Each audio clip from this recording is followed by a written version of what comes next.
Hello everyone, welcome back to Ron channel keep creating. दोस्तों, सबसे पहले आप सभी को दिवाली की ढेरों शुभकामनाएं। दिवाली के ही उपलक्ष्य में मैं ये एक स्पेशल वीडियो आपके लिए लेके आया हूं। यूजुअली हर वीक चैनल पे 4 वीडियोस आते हैं, पर इस वीक ये एक बोनस वीडियो है आपके लिए, जिसमें हम 10 ऐसे स्टॉक्स डिस्कस करेंगे जो आगे चल के मल्टी बैगर्स बन सकते हैं और आपके लिए आने वाले कई सालों में ह्यूज वेल्थ क्रिएशन कर सकते हैं। तो स्टॉक मार्केट के अलग अलग सेक्टर्स के ऐसे 10 चुनिंदा पोटेंशियली मल्टी बैगर शेयर्स की डिस्कशन हम आज की वीडियो में करेंगे। मैंने चैनल पे basics of investing and wealth creation और म्यूचुअल फंड इन्वेस्टिंग के नाम से 2 प्लेलिस्ट भी बनाई हैं। ये सभी फंडामेंटल वीडियोस अगर आपने अभी तक चेक नहीं किए हैं तो प्लीज देखिए। काफी इंपॉर्टेंट कॉन्सेप्ट्स डिस्कस किए हुए हैं जो आपके लिए बहुत यूजफुल रहेंगे। ऊपर राइट साइड में आई बटन में वीडियोस की लिंक आ रही है, जो मैं डिस्क्रिप्शन बॉक्स में भी डाल दूंगा। वीडियो शुरू करने से पहले बता दूं कि अगर आपने अपने चैनल को सब्सक्राइब नहीं किया तो you are missing a lot of useful information and ideas about investing and wealth creation. आपके सब्सक्रिप्शंस, लाइक्स और कमेंट्स से मुझे और भी मोटिवेशन मिलती है और मैं आपके सजेस्ट किए हुए टॉपिक्स पे भी वीडियोस क्रिएट करने की कोशिश करता रहता हूं। So just smash the like button, subscribe to the channel और साथ ही नोटिफिकेशन बेल दबाना मत भूलिए, ताकि आगे आने वाली एक भी वीडियो को आप मिस ना करें। आप हमें फेसबुक, ट्विटर और टेलीग्राम पे भी फॉलो कर सकते हैं, ताकि आपकी नॉलेज और भी एनहांस हो सके। लिंक डिस्क्रिप्शन में दी हुई है। So without taking any more of your time, let's get started. दोस्तों, 10 स्टॉक्स की डिस्कशन शुरू करने से पहले हम ये डिस्कस कर लेते हैं कि इन सारे स्टॉक्स की सिलेक्शन के पीछे का क्राइटेरिया क्या है, किन वजहों से, किस बेसिस पे हमने इन सारे स्टॉक्स को यहाँ पे आपके लिए चुना है। तो सबसे पहला सिलेक्शन क्राइटेरियन है स्ट्रॉन्ग एस्टैब्लिश्ड ब्रांड्स और मोटेड बिजनेसेस। ऐसी बिजनेसेस, ऐसी कंपनीज जिनके पास मोट हो। वो मार्केट शेयर का मोट हो सकता है, किसी रेगुलेशन का मोट हो सकता है, किसी प्रोसेस की स्ट्रीमलाइंड होने का मोट हो सकता है, किसी साइंटिफिक पेटेंट का मोट हो सकता है। तो कोई भी ऐसी चीज जो उस बिजनेस को एक अच्छा कॉम्पिटिटिव एडवांटेज देती हो compare to other businesses in the same sector, तो ऐसे बिजनेसेस, ऐसी कंपनीज को हमने यहाँ चुनने की कोशिश की है। दूसरी क्राइटेरियन है स्ट्रॉन्ग मैनेजमेंट एंड गवर्नेंस। उनकी कॉर्पोरेट गवर्नेंस, उनकी मैनेजमेंट की फोकस, उनके मैनेजमेंट के अपने स्टेक होल्डर्स के लिए वेल्थ क्रिएशन की आइडियोलॉजी, इन सभी में एक स्ट्रेंथ होनी चाहिए। स्ट्रॉन्ग मैनेजमेंट और गवर्नेंस होनी चाहिए इन सारी कंपनीज की। तीसरी क्राइटेरियन है लो डेट और नो टू मिनिमल प्लेजिंग। यानी कि इन सारी कंपनीज में बहुत ही लो डेट टू इक्विटी रेशियो होना चाहिए, बहुत सारा कर्ज नहीं होना चाहिए इन सारी कंपनीज के ऊपर, और प्लेजिंग मिनिमम होनी चाहिए, आइडियली जीरो, और अगर हो भी तो बहुत मिनिमम प्लेजिंग हो। अगला सिलेक्शन क्राइटेरियन है healthy return ratios and capital allocation record. यानी कि वो सारी कंपनीज अपनी कैपिटल को कैसे एलोकेट करती हैं और जो उनकी एलोकेशन होती है कैपिटल की, उस पर कितना रिटर्न आता है। तो वो रिटर्न रेशियो से हमें पता चलता है, आरओई, आरओसी, उनके फाइनेंशियल रेशियोज, इन सारे रेशियोज के कंपैरिजन के बेसिस पे उनकी कैपिटल एलोकेशन की रिकॉर्ड कैसी रही है, हिस्टोरिकल रिकॉर्ड, इसके बेसिस पे हमने इन सारी कंपनीज को सेलेक्ट करने की कोशिश की है। और आखिरी सिलेक्शन क्राइटेरियन है strong institutional and promoter holding. जब किसी कंपनी के शेयर्स की होल्डिंग स्ट्रॉन्ग हैंड्स में होते हैं, उनकी इंस्टीट्यूशनल होल्डिंग हाई रहती है, प्रोमोटर होल्डिंग हाई रहती है, तो उन कंपनीज में डाउनसाइड रिस्क काफी कम होता है, क्योंकि उसमें जो इंस्टीट्यूशंस का पैसा लगा होता है वो फाइनेंशियल इंस्टीट्यूशंस हो सकते हैं, डोमेस्टिक इंस्टीट्यूशंस हो सकते हैं, फॉरेन इंस्टीट्यूशंस हो सकते हैं, वो डीआईआई, एफआईआई कोई भी हो। लेकिन अगर इंस्टीट्यूशनल पैसा लगा हुआ है और प्रोमोटर का खुद का पैसा लगा हुआ है, तो there is a good chance कि उनकी कॉर्पोरेट गवर्नेंस अच्छी होगी, प्रोमोटर की जो ड्राइव है, जो बिजनेस आइडियल्स हैं वो अच्छे होंगे। तो इन सभी चीजों का भी ख्याल रखा गया है ये जो 10 स्टॉक्स हमने चुने हैं उसमें। सारे स्टॉक्स की डिस्कशन शुरू करने से पहले एक डिस्क्लेमर मैं आपको दे दूं कि this discussion is only for educational purpose. It should not be construed as recommendation और financial advice. Please do your own research before taking any investment और trading positions in any stocks we discuss. हम जो सारी stocks यहाँ पे discuss कर रहे हैं वो एजुकेशनल पर्पस के लिए, ताकि मैं आपको एक प्राइमर दे सकूं, आपकी थॉट प्रोसेस में इनिशिएट कर पाऊं, ताकि इन सभी स्टॉक्स में, इन सभी कंपनीज पे आप और रिसर्च कर पाएं और अपनी कन्विक्शन डेवलप कर पाएं। हम जो यहाँ पे डिस्कशन कर रहे हैं उसको आप डायरेक्ट एडवाइस, फाइनेंशियल एडवाइस या फिर रिकमेंडेशन के तौर पे ना लें, क्योंकि वो बहुत ही डिजास्टर्स हो सकता है। आप अगर आंख मूंद के किसी की भी रिकमेंडेशन, किसी की भी एडवाइस को आंख मूंद के अगर अपनाते हैं अपने इन्वेस्टिंग डिसीजन में, तो वो आपके लिए काफी घातक हो सकता है। इसलिए इन सारे स्टॉक्स पे आप खुद रिसर्च करें। अगर और कोई स्टॉक्स हैं जो आपको लगता है कि हमें यहाँ इंक्लूड करने चाहिए थे, जो हमने मिस कर दिए हैं, क्योंकि बहुत अच्छी कंपनीज हैं, हम केवल 10 की यहाँ पे बात कर रहे हैं। इंडिया में कम से कम 20-25 ऐसी कंपनीज हैं जो इस लिस्ट में शामिल हो सकती थी, बट इस लिस्ट को हमें शॉर्ट रखना था, कंसाइज रखना था, इसलिए केवल 10 कंपनीज की हम बात कर रहे हैं। तो ऐसी कोई कंपनी जो यहाँ पे हमने इंक्लूड नहीं की है, अगर आपको लगता है कि उनको हमें यहाँ पे इंक्लूड करना चाहिए था, तो आप उनको काइंडली कमेंट्स में डालें, ताकि उनके ऊपर हम और आगे आने वाली वीडियोस में डिटेल में डिस्कशन कर पाए। लेकिन आप इन सारे डिस्कशन को directly as a investment advice ना समझे, कोई रिकमेंडेशन ना समझे। This is only meant to initiate a thought process in your investment planning framework. so that you can research these companies more. तो दोस्तों आज की स्पेशल वीडियो का पहला मल्टी बैगर स्टॉक है Nestle, one of the largest FMCG companies in India, और एक ऐसी कंपनी जो कुछ कुछ सेक्टर्स में मोनोपोली क्रिएट करती है, और उस स्टॉक का नाम है नेस्ले इंडिया। हम में से कोई नहीं होगा जिसने नेस्ले के प्रोडक्ट्स आज तक यूज नहीं किए। जब हम सभी बच्चे थे तब से लेके आज तक हम इसके प्रोडक्ट्स यूज कर रहे हैं। नेस्ले की प्रोडक्ट पोर्टफोलियो इतनी डाइवर्सिफाइड है और इसके कुछ प्रोडक्ट्स तो यहाँ तक कि मोनोपोली जैसा क्रिएट करते हैं, जैसे कि baby foods. Baby food segment में सेरेलैक और लैक्टोजेन और नैन वगैरह के अलावा आपको कोई प्रोडक्ट केमिस्ट की दुकान पे दिखेंगे ही नहीं। आपको सेरेलैक के अलावा और कोई भी इन्फेंट फॉर्मूला मिल्क का नाम पता है? मुझे तो नहीं पता था बहुत दिनों पहले तक। इसलिए मैं कह रहा हूँ कि मार्केट के कुछ प्रोडक्ट सेगमेंट्स में नेस्ले की ऑलमोस्ट मोनोपोली है। साथ ही साथ मैगी नूडल्स में जब भी हम बात करते हैं तो मैगी की बात करते हैं, मैगी सॉस यूज करते हैं। उसी तरह किटकैट, मंच, मिल्की बार, बारवन, ये सारे जो प्रोडक्ट्स है सारे नेस्ले के हैं। तो नेस्ले एक्चुअली एक एमएनसी है, मल्टीनेशनल कॉर्पोरेशन है, और नेस्ले इंडिया उसकी इंडियन सब्सिडरी है। आप इस वीडियो को पॉज करके देख सकते हैं कि कितने सारे प्रोडक्ट्स नेस्ले के स्टेबल से हम डेली लाइफ में अपने यूज करते हैं। फिर आपने नेस्ले के कई सारे मिल्क प्रोडक्ट्स यूज किए होंगे। एवरीडे का जो मिल्क पाउडर आता है जो हम चाय बनाने में इस्तेमाल करते हैं, जब घर में मिल्क नहीं होता तो हम एवरीडे का मिल्क पाउडर यूज करते हैं, वो नेस्ले का प्रोडक्ट है। बेवरेजेस में आपने नेस्कैफे की कॉफी यूज की होगी। तो आप देख सकते हैं वीडियो को पॉज करके कि नेस्ले के बहुत सारे मार्केट सेगमेंट्स में बहुत अच्छी क्वालिटी के प्रोडक्ट्स अवेलेबल हैं। नेस्ले की अगर हिस्टोरिक रिटर्न्स की बात करें तो 10 सालों में नेस्ले ने रिटर्न दिए हैं 549, ऑलमोस्ट 550% की एब्सोल्यूट रिटर्न है, जबकि सेक्टर ने 318 और निफ्टी ने 121%। तो सेक्टर के मुकाबले करीबन 1.5-2 गुने के आसपास रिटर्न दिए हैं नेस्ले ने। अगर आपने 10 साल पहले इसमें 1 लाख की लमसम इन्वेस्टमेंट की होती तो आज उसकी वैल्यू होती करीबन 6.5 लाख। तो आपकी 1 लाख की कैपिटल को विदाउट एनी फर्दर इन्वेस्टमेंट इसने अप्रिशिएट कर दिया है 6 गुने से भी ज्यादा। दोस्तों आज की हमारी डिस्कशन का अगला मल्टी बैगर स्टॉक है ऑटो इंडस्ट्री से। ऑटो इंडस्ट्री का पैसेंजर कार बिजनेस का इंडिया में market leader Maruti Suzuki India limited. आप जब घर से बाहर निकलते हैं, रोड पे निकलते हैं विजिट करने के लिए, ड्राइव करने के लिए, तो आप अगर गौर करें तो आपके आसपास की आधी से ज्यादा गाड़ियां मारुति सुजुकी की आपको मिलेंगी। और वो इसलिए मिलेंगी क्योंकि 4 व्हीलर सेगमेंट में इंडिया का नंबर 1 प्लेयर है मारुति। इसकी मार्केट शेयर इंडिया के 4 व्हीलर पैसेंजर कार बिजनेस में 55% के आसपास है, 50% से ज्यादा है। तो लाजमी है कि जब आप बाहर निकलेंगे तो आधी से ज्यादा गाड़ियां आपको मारुति सुजुकी की मिलेंगी। तो आपको इससे अंदाजा मिल सकता है कि कितनी बड़ी पकड़ है, कितनी बड़ी ग्रास्प है इंडिया के मार्केट में मारुति सुजुकी की। और जब आप इसके फाइनेंशियल रेशियोज देखेंगे, इसकी बैलेंस शीट देखेंगे, तो आपको समझ में आया कि कितनी धाकड़ कंपनी है, कितनी हाई पोटेंशियल वाली कंपनी है। मारुति सुजुकी ऑलमोस्ट एक डेट फ्री स्टॉक है, इसके ऊपर कोई डेट नहीं है। तो ये इस कंपनी को एक बहुत बड़ा एडवांटेज देता है इंडियन मार्केट में। और इसकी जो प्रोडक्ट लाइन है वो इतनी लंबी है, इतनी शानदार है, हर कैटेगरी में अफोर्डेबल से लेके मिड टीयर कैटेगरी तक भी इसकी प्रोडक्ट ऑफरिंग्स है। तो आप यहाँ पे देख सकते हैं कि इसके प्रोडक्ट्स कितनी वाइड रेंज में मिलते हैं। हाई एंड प्रोडक्ट्स भी हैं और low and affordable category, mid tier category में भी इसके प्रोडक्ट्स अवेलेबल हैं। और केवल पैसेंजर व्हीकल्स में नहीं, यहाँ तक कि कमर्शियल व्हीकल्स में भी प्रोडक्ट ऑफरिंग्स है मारुति सुजुकी की।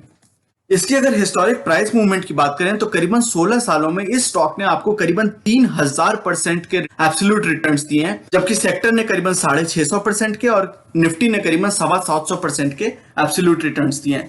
तो आप देख सकते हैं कि यहाँ पे निफ्टी को और सेक्टर को कितनी हैंडसमली बीट किया है मारुति सुजुकी के स्टॉक ने। हालांकि आप देख सकते हैं कि पिछले 2-3 सालों में कितनी स्लगिशनेस रही है इसकी स्टॉक प्राइस में। आपको पता है कि इंडिया में जो इकोनॉमी में स्लगिशनेस है और साथ ही साथ BS4 से BS6 की जो ट्रांजिशन थी, उसका जो ओवरहैंग बना हुआ था, उसके कारण एक स्लगिशनेस आई हुई थी पूरी ऑटो सेक्टर में। लेकिन उसकी रिवाइवल दिख रही है। पिछले जो 1-2 महीनों के नंबर्स आए हैं उसमें कुछ पोटेंशियल दिख रहा है कि अब फिर से ऑटो में रिवाइवल आ रही है। तो आपको ऑटो सेक्टर में ऐसे स्टॉक्स के साथ स्टिक करना है जिनकी फंडामेंटल्स बहुत स्ट्रांग हैं, जो लो डेट कंपनीज हैं या फिर टोटली डेट फ्री कंपनीज हैं, जिनकी मार्केट शेयर इतनी तगड़ी है। तो इन सारे कैटेगरीज, इन सारे फैक्टर्स को आप जब वे करते हैं तो मारुति सुजुकी आपकी इन्वेस्टमेंट पिक्चर में जरूर फिट होता है। अगर 16 साल पहले आपने अगर इसमें 1 लाख का लमसम इन्वेस्टमेंट किया होता तो आज उसकी वैल्यू होती करीबन 30.6 लाख। तो 16 सालों में इसने आपके कैपिटल को अप्रिशिएट किया है more than 30 times, which is a very handsome return despite the sluggishness we have seen in the last 2-3 years. दोस्तों हमारा अगला मल्टी बैगर स्टॉक है फार्मा सेक्टर से Divij laboratories. Divij laboratories India का one of the most prominent API manufacturers है। API का मतलब होता है active pharmaceutical ingredient.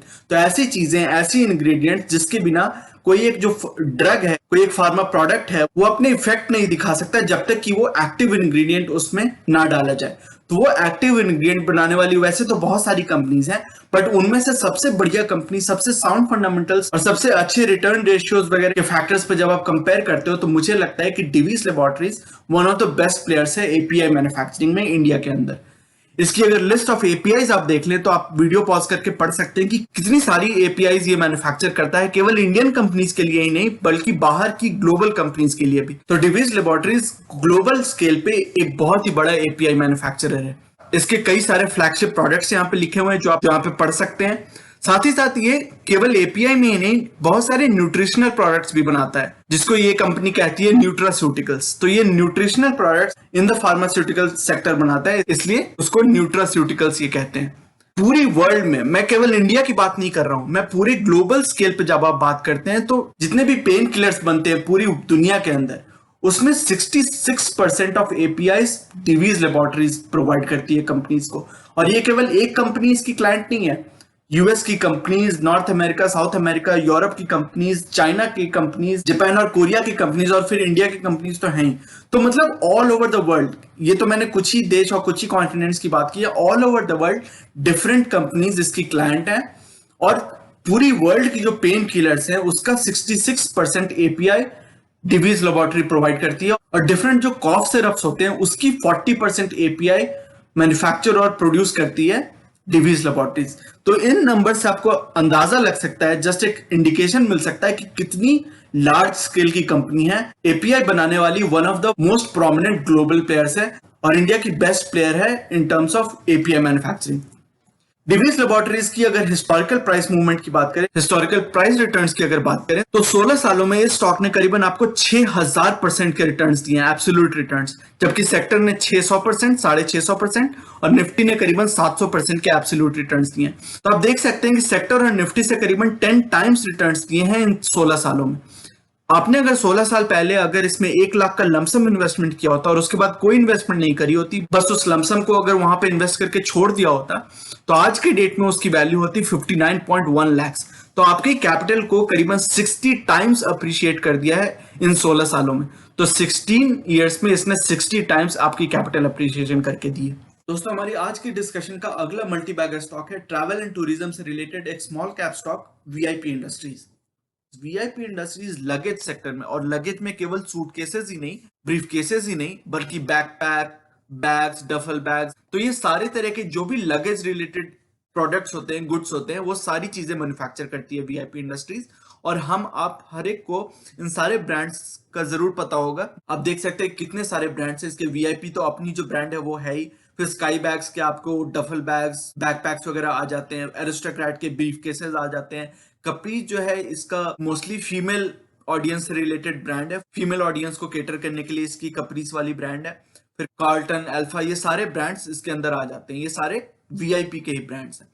Market share की अगर बात करें तो लगेज इंडस्ट्री में, जो ऑर्गेनाइज लगेज इंडस्ट्री है, उसमें 50% मार्केट शेयर वीआईपी का है। तो आप समझ सकते हैं कि मार्केट शेयर ऑलमोस्ट आधी वीआईपी के पास है लगेज इंडस्ट्री में। सेकंड जो प्लेयर है ऑर्गेनाइज सेक्टर में वो है वो सैमसंगाइट, उसके पास 35% शेयर है। और सफारी एक और छोटा प्लेयर है, उसकी मार्केट शेयर करीबन 15% है। तो जैसा हमने बात की, जो टोटल इंडस्ट्री है उसमें अनऑर्गेनाइज सेक्टर भी है और ऑर्गेनाइज सेक्टर भी है, राइट। तो टोटल अगर इंडस्ट्री की बात करें जिसमें ऑर्गेनाइज्ड और अनऑर्गेनाइज्ड दोनों ही आ जाते हैं, उसमें 23% मार्केट शेयर है वीआईपी का, सफारी का 8% और सैमसंगाइट का 7%।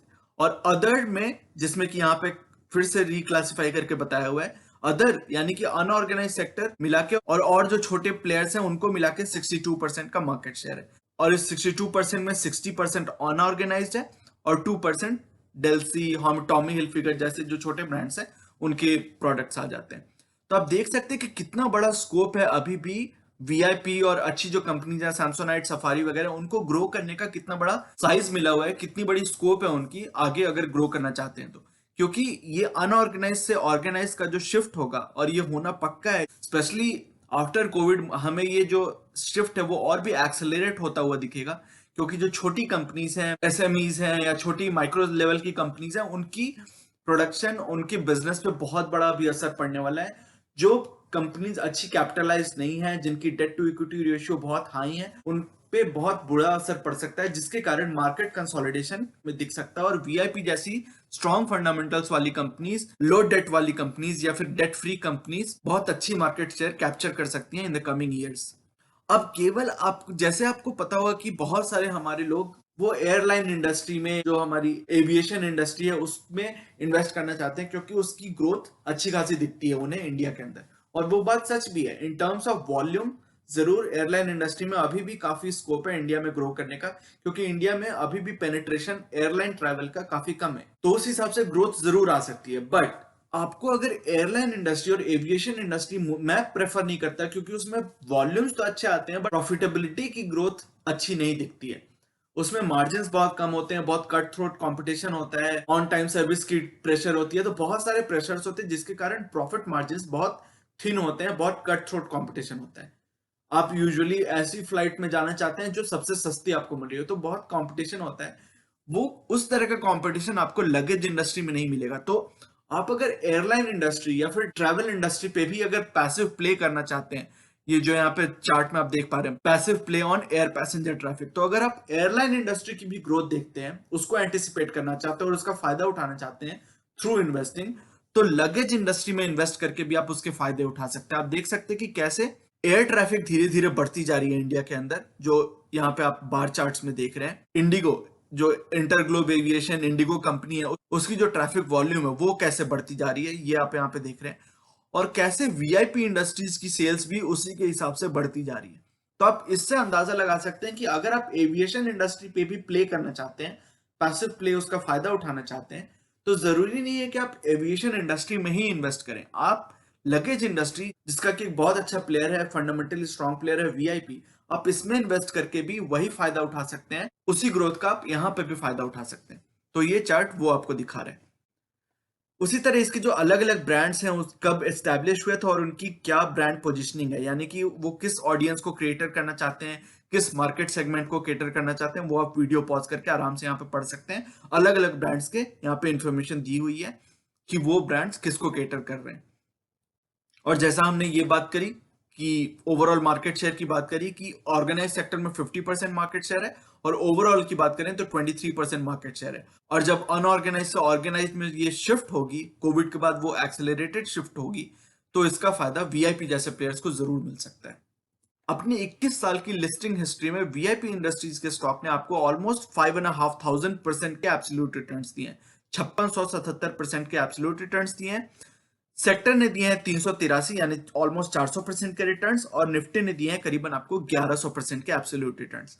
तो यहाँ पे भी आप देख सकते हैं कि निफ्टी और सेक्टर दोनों को ही काफी ह्यूज मार्जिन से इसने आउट परफॉर्म किया है। और वो आउट परफॉर्मेंस तब आई है जब आप देख सकते हैं कि ये चूंकि एक स्मॉल कैप स्टॉक है, तो 2018 के बाद से ही इसमें प्रेशर बना हुआ था। 2018 के बाद से इसके प्राइस में ऊपर नीचे काफी फ्लक्चुएशन रही है, और कोविड के कारण तो इस स्टॉक में इतनी पिटाई हुई, क्योंकि आपको पता है कि ट्रैवल एंड टूरिज्म सेक्टर कितना बुरी तरह हार्म हुआ, कितने बुरी तरह इफेक्ट हुआ है। तो उसके कारण इसके स्टॉक को कहां से कहां पटक के रख दिया। ऑलमोस्ट 50, 55, 60% की करेक्शन आई थी इस स्टॉक में। और अभी ये थोड़ा सा रिबाउंड होके, अभी भी कोई ओवर प्राइस नहीं है, अभी भी बहुत ज्यादा भागा हुआ स्टॉक नहीं है, अभी भी अच्छे वैल्यूएशन पे ही आपको अवेलेबल। तो इस गिरावट के बाद भी आप देख रहे हैं कि कैसे इसने निफ्टी और अपने सेक्टर को कितनी हैंडसमली आउट परफॉर्म किया। अगर हम इसकी हाई वैल्यूएशन पे कैलकुलेट कर रहे होते रिटर्न्स, तो फिर अलग ही बात हो जाती। तो इन एनी केस इतनी गिरावट के बाद भी ये स्टॉक आपको हैंडसम रिटर्न्स इसने आपको प्रोवाइड किए, जो ये दिखाता है कि फंडामेंटल्स इस कंपनी के कितने अच्छे हैं, आगे चल के कितनी अच्छी ग्रोथ पोटेंशियल इसमें दिख सकती है आपको।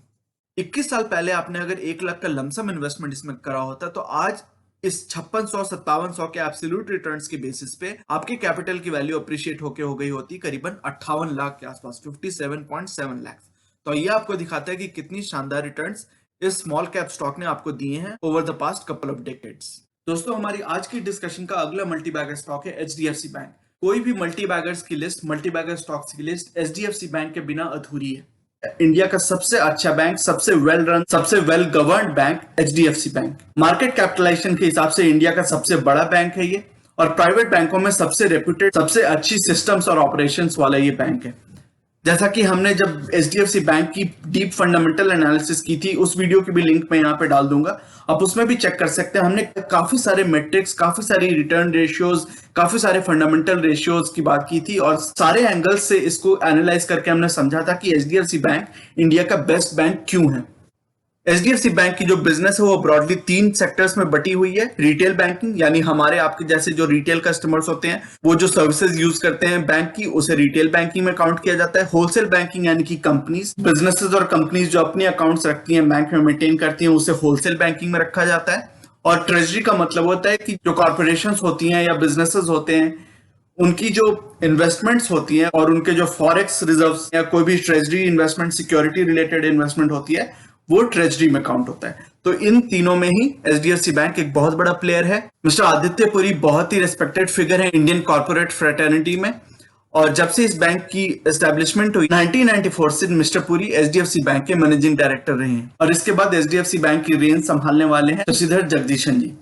यहाँ पे कुछ स्नैपशॉट हम देख लेते हैं कि जो बैंक की प्रॉफिट आफ्टर टैक्स रही है, पैट जिसे कहा जाता है, तो पैट नंबर हमेशा ईयर ऑन ईयर इसकी ग्रो होती हुई रही है। और यहाँ तो केवल हम 5 साल की देख रहे हैं, लेकिन अगर हम हिस्टोरिकल भी देखेंगे, और उस वीडियो में हमने देखी भी है जहां पे हमने डिटेल एनालिसिस की थी एचडीएफसी बैंक की, तो उस वीडियो में हमने देखा भी था कि इसकी over the years, over the last 20-30 years इसकी जो प्रॉफिट आफ्टर टैक्स रही है, प्रॉफिटेबिलिटी रही है, रेवेन्यूज रही है, वो सारी ग्रो करती रही है।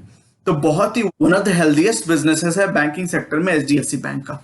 अगर इसकी कुछ मार्केट शेयर की बात करें तो क्रेडिट कार्ड्स की अगर बात करें तो उसमें 30% मार्केट शेयर है in terms of number of cards. जितने क्रेडिट कार्ड्स इंडिया में यूज होते हैं उसमें 30% मार्केट शेयर एचडीएफसी बैंक का है। और वैल्यू ऑफ ट्रांजेक्शन्स के हिसाब से अगर देखें तो एक तो हो गया नंबर ऑफ कार्ड्स के हिसाब से, और दूसरी हो गई वैल्यू ऑफ ट्रांजेक्शन्स। उन कार्ड्स पे, उन सभी कार्ड्स पे कितनी वैल्यू की ट्रांजैक्शन होती है, तो उसकी अगर मार्केट शेयर देखेंगे तो वो 50% से भी ज्यादा है।